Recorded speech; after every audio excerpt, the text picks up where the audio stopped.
All right, then let's go ahead and get started. Perfection Learning is very pleased to present Basic Drama Projects. This is our best-selling, comprehensive, project-based theater text for both theater and your technical theater courses.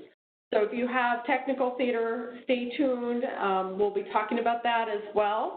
And this text really helps take students beyond just the drama and the theater aspects into developing those essential communication, collaboration, and critical thinking skills that they need for having success in both college and career.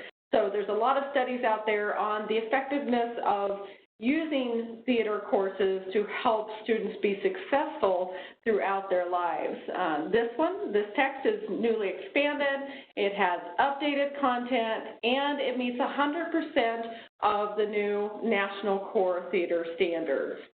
Let's take a look at the overall structure of the book. This is a comprehensive text that is going to help prepare your students with those essential college and career readiness skills they need. Starting with the basics, so there are 9 units within the book. In Unit 1, begin with the basics, students are going to approach theater with a brand new chapter, The Theater in You. Here the students are going to explore the art and relevance of theater, and they're going to tap into their own creativity. So this is setting the stage for helping the students connect with theater and drama in their own lives and the classroom. Then as following with the basics, we have Chapter 2, the importance of warming up, where the students are going to learn relaxation techniques, warm-ups that they're going to use throughout not only the drama class, but also anytime they're preparing for a presentation. Chapter 3, observation, helping them to learn how to use all of their senses. Chapter 4, pantomime, understanding the major elements of that and helping them to create a simple pantomime. And Chapter 5, improvisation. So that's going to cover all of the basics they need to be successful as they move from the basics into the elements of acting. So for Unit 2, then, they're going to think about the importance of movement and learning the basics of moving on stage, stage directions, voice production and articulation, and ensemble work. So they're learning all of those elements of acting that they need when they are building the skills for being successful in a play. Then in Unit 3, so after they have the basics, they have the elements of acting, then they move into creating a character. So in Chapter 10, they're going to work on character analysis, where they understand the role of a character by drawing on the material in a play, as well as their own experience. So again, always helping the students to connect, one of those key aspects of the new standard.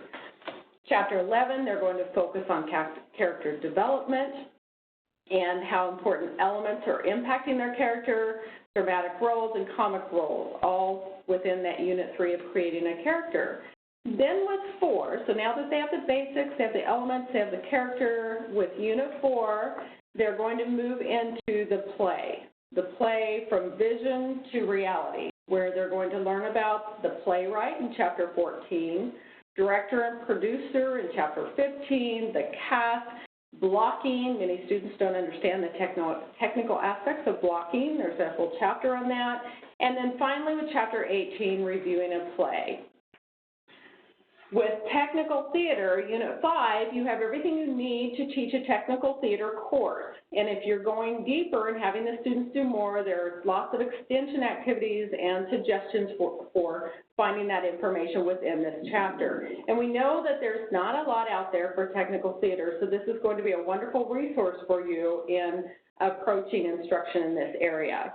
As you can see here, we have set design, a brand new chapter on set construction, lighting, sound, costumes, makeup, props, all of those important aspects of technical theater are addressed in depth in the Unit 5 technical theater. Okay.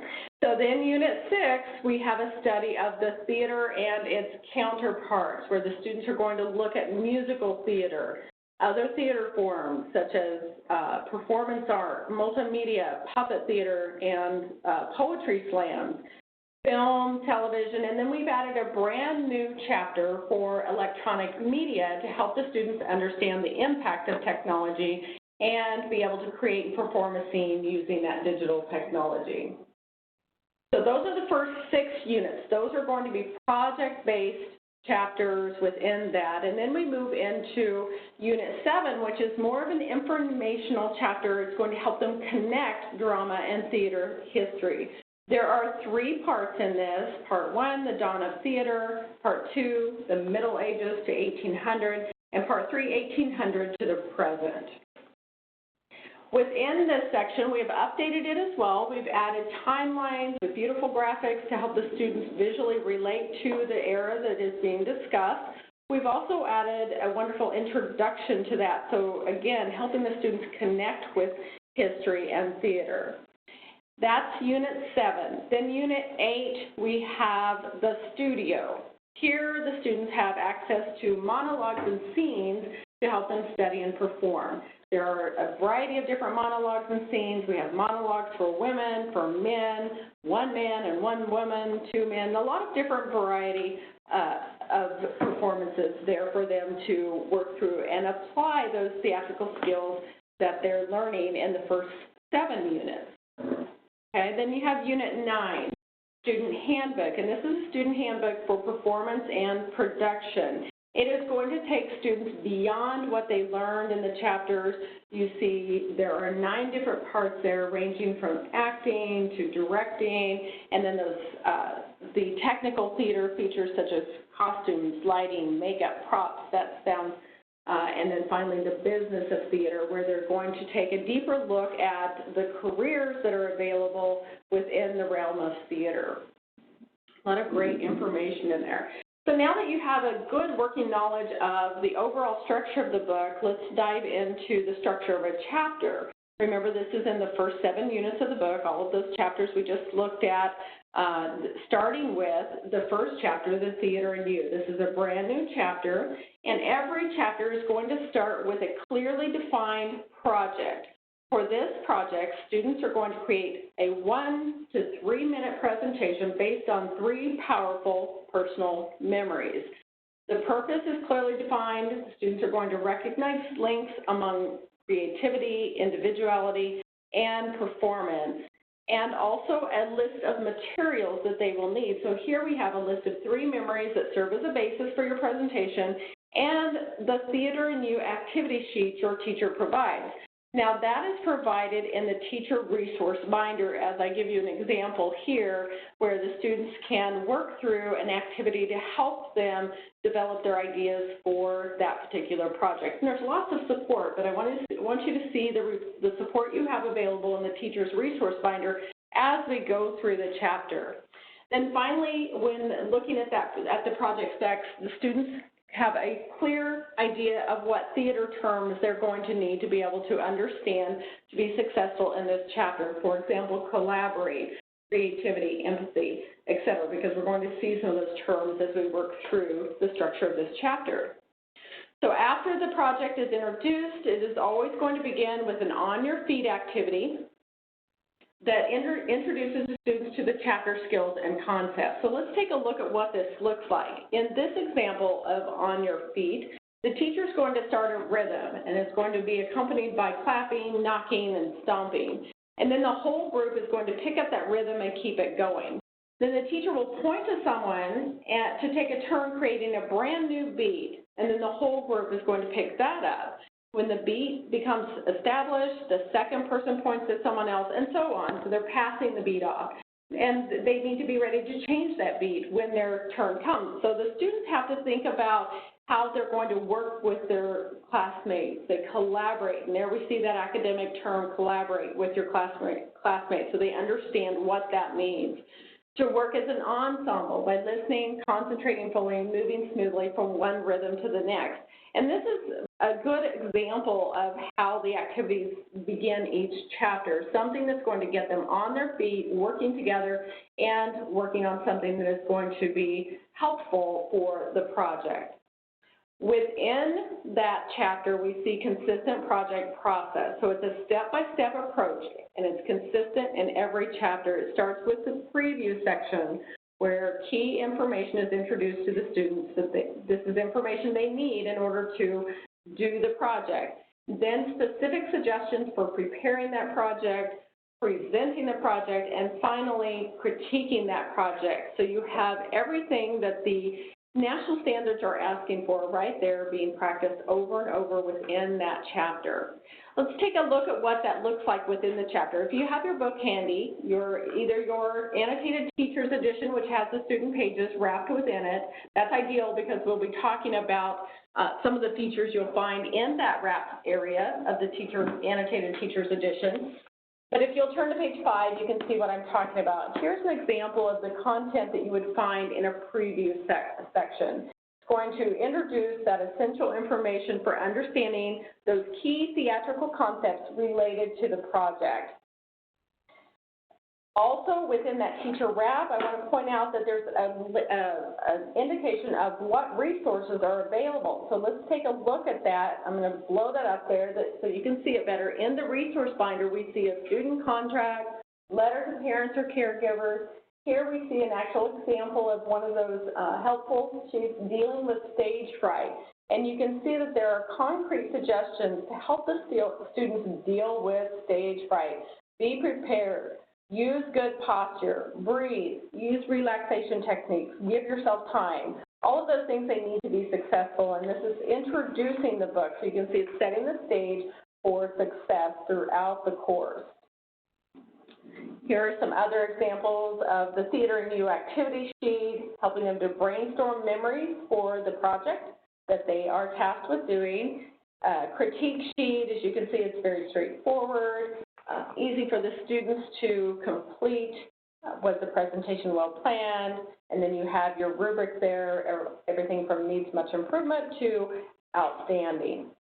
And then finally, for the chapter, you have the theater test.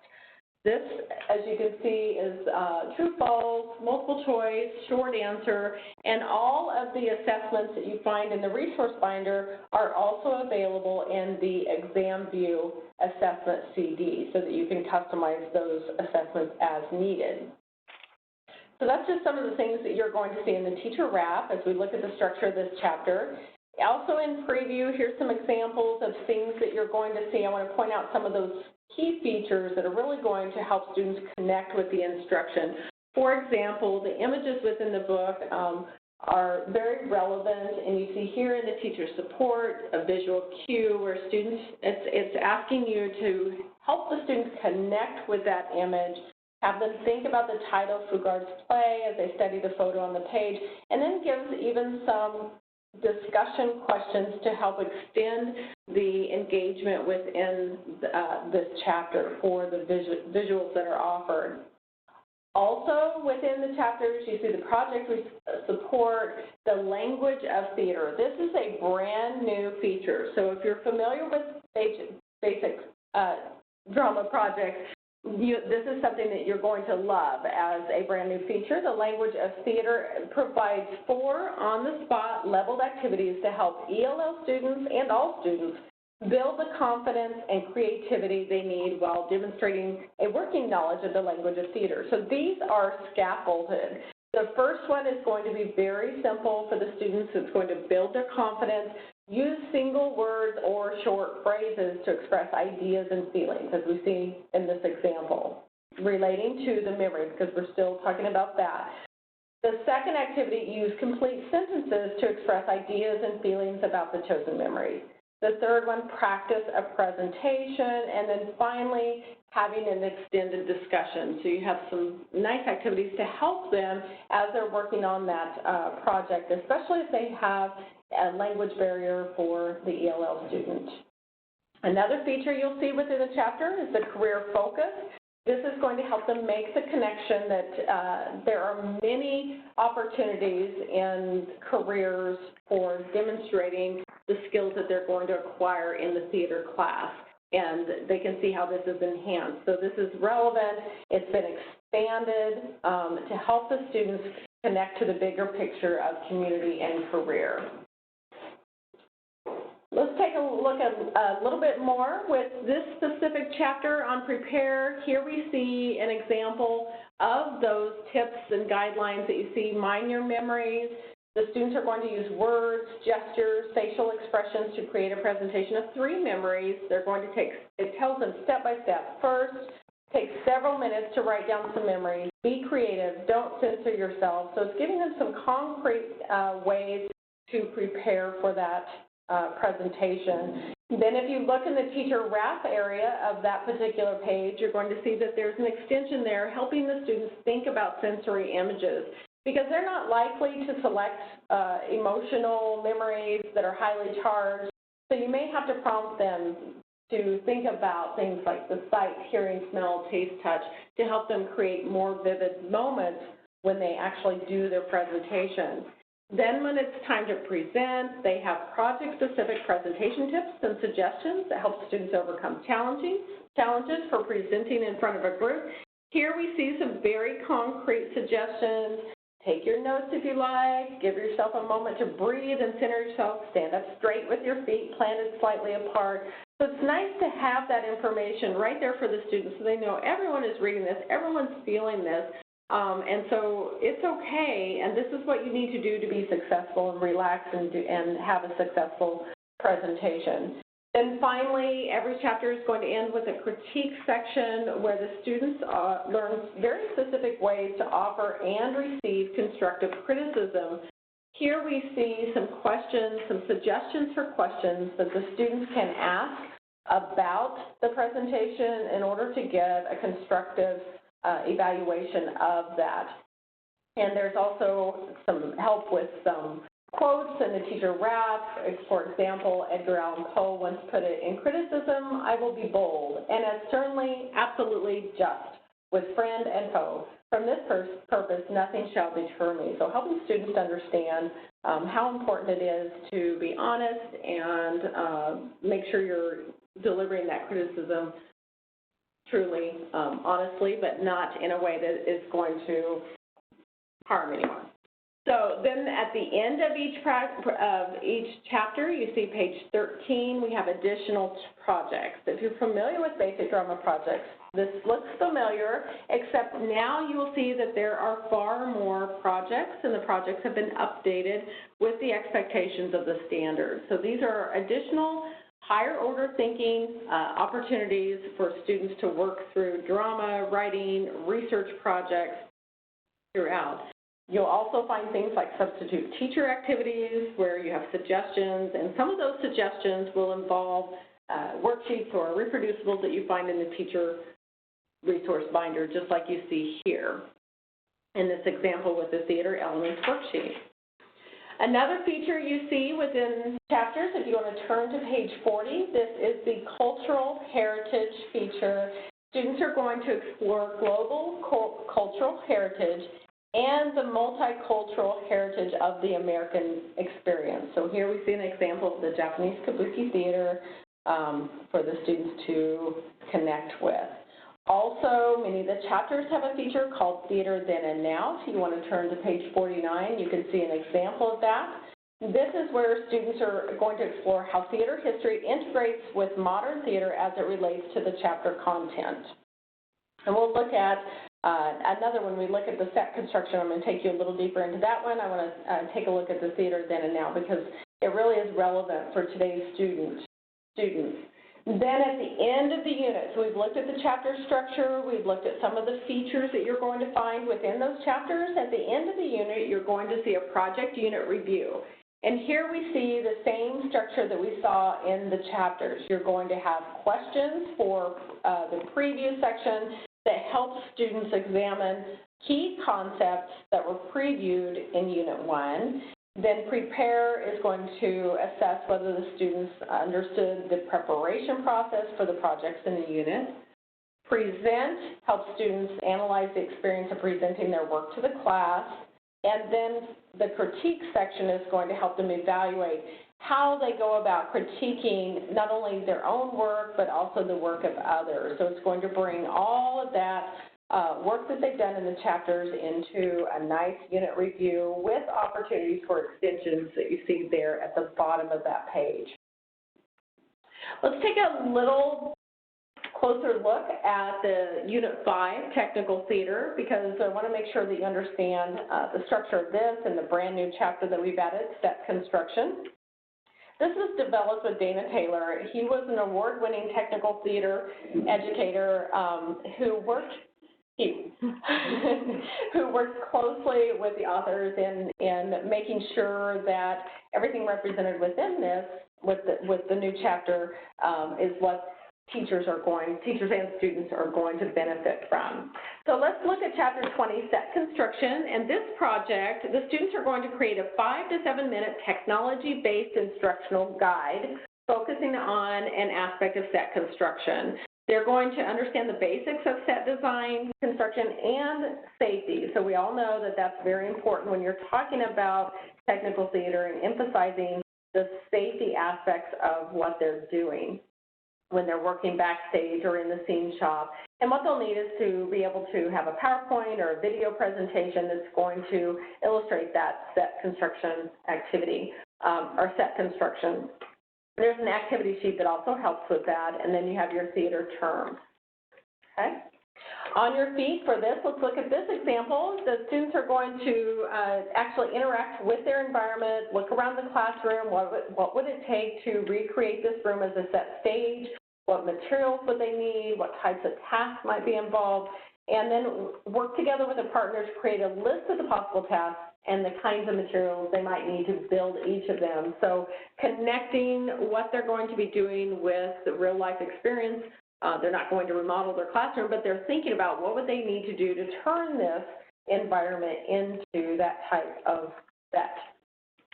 Then looking at the process, again, the consistent project process beginning with preview, it starts out with that foundational information, who's who of set construction, who really knows what set construction is, and then helping them to thoroughly understand what they're going to be working on, know your theater, detailed list there, the big picture, knowing your theater, and looking at some of the support you see from the teacher, in the teacher wrap area, you're going to see something called vocabulary enhancement. And in this example, it talks about a techie as an affectionate nickname for any person who works behind the scenes on the technical side of theater. And then it has also some backstage chuckles. So lots of tips to help students engage in the text and motivating them to learn more about the particular topic that they're talking about. So you know you're a techie when you're more concerned with the location of your crescent wrench than you are about your car keys. All right. So another thing that I want to point out, especially in this chapter, is the step-by-step instructions students have for constructing this set. Building flats, the basic construction. Number 1, cut the frame. 2, assemble the frame, and you have clear illustrations all the way through. 3, cover the flat, and 4, join the flat so that they have an end product there. Also, if you look on page 256, you're going to see very clear safety tips, construction safety tips, general safety tips, shop safety tips that the students can refer to over and over again to make sure that they're working through the safety issues that they're surrounded with. Then it even goes into detail in this chapter about rigging and shows an illustration of creating that. And the students are ready. Once they have all of that background information, they're ready to prepare. They're going to create their video, present, show the video, and then finally critique. The additional projects then for that page also include some substitute teacher activities. You can assign the painting techniques worksheet. You're going to find that on page 100 of the teacher's resource binder, as you see illustrated here. Then also it directs them to look at the section of the student handbook, page 600 through 607, that relates to set construction. Remember, we looked at that student handbook as the last unit, and it's going to extend into that area, and that's a great place if you need an extension, even a substitute teacher activity for the students to go to. And then here we see it also has an idea for assigning one or more additional projects on that page. Then finally, you have that assessment, and that's available on both the reproducible as well as an exam view. Now, remember I talked about the theater then and now, and I wanted to go into a little more detail in this chapter because I really like this one. This one connects theater then and now, virtual sets from magic lanterns to projected digital sets, and it gives this information. Welcome to the tweet seats. Maybe you already knew this, but this was new information for me. In 2012, Minnesota's famed Guthrie Theater designated a new limited seating area that has become known as the tweet seats. This section, it's often in the balcony, allows audience members to use their smartphones during the show to text or tweet without disrupting other audience members. And the basic idea is to use audience members' connectedness to build buzz about the production. Since 2012, many other theaters have implemented these special tweet seats. So that's a nice connection to help you see the relevance for today's students with the theater then and now. So now you have a good idea, hopefully, of how the book is put together. I would ask you to go through and just flip through those pages and look at the information you find, the teacher support, the opportunities for extension throughout. It really is a wonderful resource. Okay, let's have a look at the online component to basic drama projects. The first thing you need to do is go to ilanguagearts.com, and you will take the username and login, the username and password provided to you by your administrator, Joel Taylor, and type it in right here, and then sign in. Now, full disclosure, my example thing is going to have a different book. And there's one little thing that I don't have that you will have, which is the rights to assign books to students. But for the most part, what you'll see right here will translate. Okay, so there's really 3 steps to getting your students access to their online books. The first thing we need to do is create a class. So you hover over Class Management and then Add a Class. Okay, let's call it, let's say Period 2, all right? I think I have a Period 1 on here already. Let's say the student registration limit is 30, and the let's see, I think that's it. Yes. Okay, last thing here, student registration key. So my name is Zach Smith, so I'm going to say the student registration key is Mr. Smith 2, since this is second period. It doesn't matter, just something that you can assign that is easily, rememberable, if that's a word, for your students. And this is how they're going to access one of the online books, is this registration key. Okay, so we've got everything filled out here. We hit submit, and boom, class added successfully. So you can see I've got a Period 1 and a Period 2 now. I added Period 1 a little earlier when I was kind of working with this. Now we have a Period 2. The students for this class, the registration key is going to be Mr. Smith 2. Okay, so very good. Now how do we add students to a class? Let's go over here and hover over User Management. And you can add students one by one. So I'll just kind of show you what that looks like. You just fill that out and assign them to a class. But the easiest way, since we're dealing with a lot of students, is to import users via a spreadsheet. Okay, so right here it says Download Import Template. So you click on that, it's going to download. I'm going to show you what it looks like. Okay, so like any good cooking show, I've got something pre-made here. All you need really is the student's first name and last name.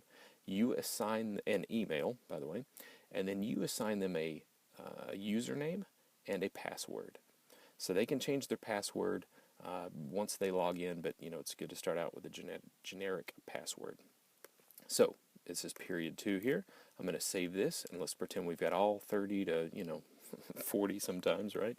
Students listed in our spreadsheet here, and it's ready for upload. So we're going to assign this to Period 2. We're going to choose a file. Here on my desktop, I have Period 2 ready to go. So we click and submit. Okay, so to view your students, you want to go to View and Assign Students. Okay, now Bobby, Mike, and Sarah here are all assigned to Period 2. That's good. If they change classes, we can actually select, let's say Mike moved to another class, we can actually put him in Period 1 if we want to. Okay, so the way I got there was View and Assign Students right here. Okay, so now these kids don't have books yet. There's one final step. So we've created our class, we've added a class, and then we imported users. Okay, now we need to assign ebook to class. Okay, now this is where mine's going to be a little bit different. What you want to do is select the class that you want to assign books to. Okay, and right here it says available licenses 1. You will have more, and however many Joel assigned to you as the teacher or to your campus, that number will be reflected here. So you will decide you'll hit whatever period you want to assign books to, and then you click how many available licenses you want to assign to that class and assign. If you mess up, you can unassign those, but that will allow the ebook licenses to be assigned to that class. So let's go back to our spreadsheet real quick. So we have mj@gmail.com. If Mike wanted to sign in, all he needs to do, he's ready to go. You would just sign out, and you can sign back in with his username and password. And then all of a sudden, Mike Jones here will have access to his ebook. And so that's it. That's really it. If you have trouble with anything, I'm going to email some PDFs, some step-by-step user manual, a teacher user manual to Joel, so he can disseminate that to you. It's very easy to follow. It's only about 10 pages here. So if you need to, help with adding users or just, adding classes, assigning the ebooks to a class, it's all right here step by step. There's nice little pictures here, so it's very easy to follow. So if you have some trouble, consult that. So that is iLanguage Arts in a nutshell. I hope that was helpful, and I hope you enjoy it. Bye-bye.